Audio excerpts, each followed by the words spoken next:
Hello YouTube, welcome to the channel. If you get something out of the content that I put up here, I'd really appreciate it if you subscribe and give me a like on these videos. It can make a real difference in the algorithms and how they share content with other channels.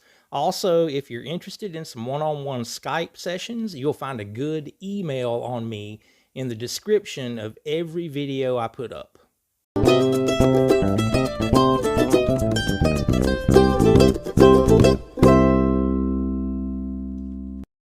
Hey everybody, stick around to the end. We'll be doing the sticker challenge again this week. All right, we're going to talk about building a chord melody, which is something that you may have felt like is, outside of what's attainable to you. But you're going to see, if we look at the layers and we think about applying all the things that we know about the mandolin. So I'm going to build this as far as fundamentals. I'm going to start with just the single notes of a scale, for a C major scale.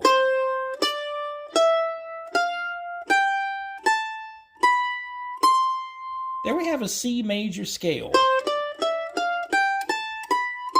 Simple shape starting on the 3rd fret of the A string, closed position scale.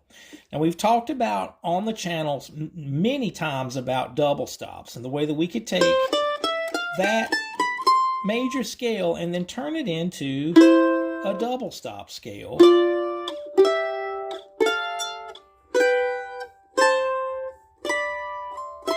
So by doing that, my middle finger is following the shape of that scale. And with my index finger, I'm applying the double stops. And so on through the scale. All right, one more layer would lead us to a full chord scale. A C chord, then a D minor, E minor, F major, all the way through the chord scale. All right, the same way that I just built those in steps from single notes to double stops to chords, we can certainly do the same thing with a melody. If I'm playing out of that shape, if it were single notes.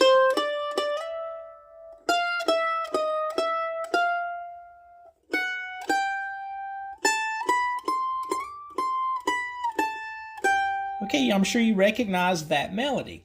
I'm Dreaming of a White Christmas. So those were single notes. That's the melody. So I could turn that into a double stop thought.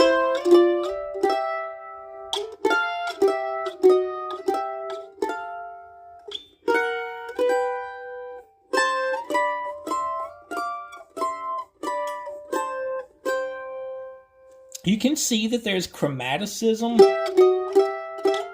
and then a half step into that G. So it isn't just those intervals, but they provide an amazing point of reference or an amazing foundation for putting this together. So then the next layer up from that could be full chords.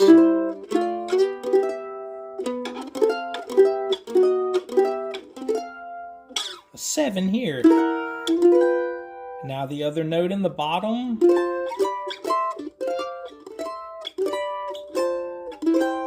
So see what we have there?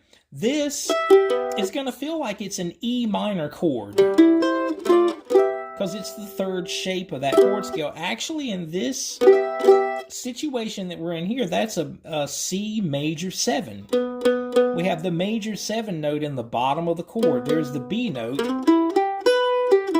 in the bottom of the chord. Then we have the 5th scale degree and the root. That's the inversion of a major 7 chord that we're playing. You might recognize this shape more as a major 7 or this bar chord version. And even this that can be so effective. Those shapes for major 7 chords. But in this case, I'm using this because it's going to be easy for you to associate it with the chord scale.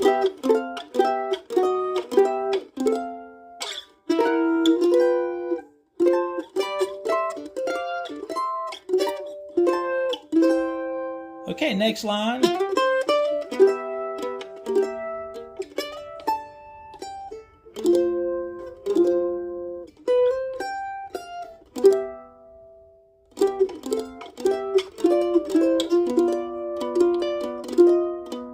Okay, there, that move you probably recognize. That is a half diminished shape. That's a substitution for the G chord. Then I added that augmented step where we raise the 5th scale degree. That's pulling us right back to the front. Again, this inversion of a major 7. Another version of this we could play.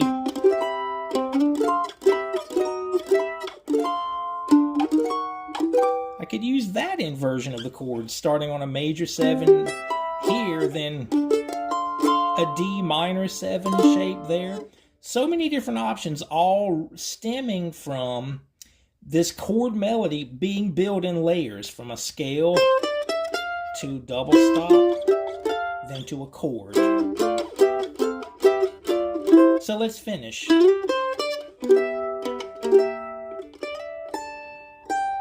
All the way up here for that last line to an F. So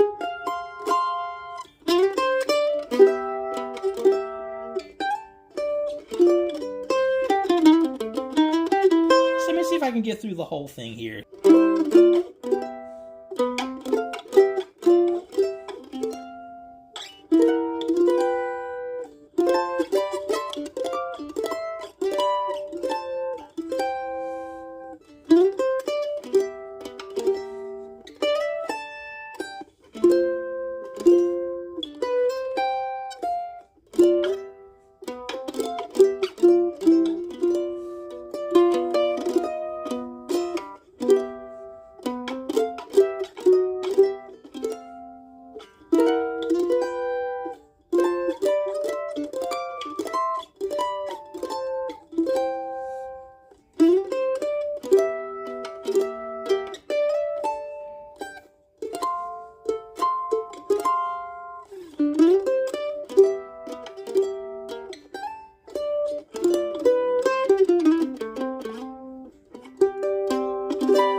Okay, so there we have a good arrangement based on those chord shapes for this nice melody to play.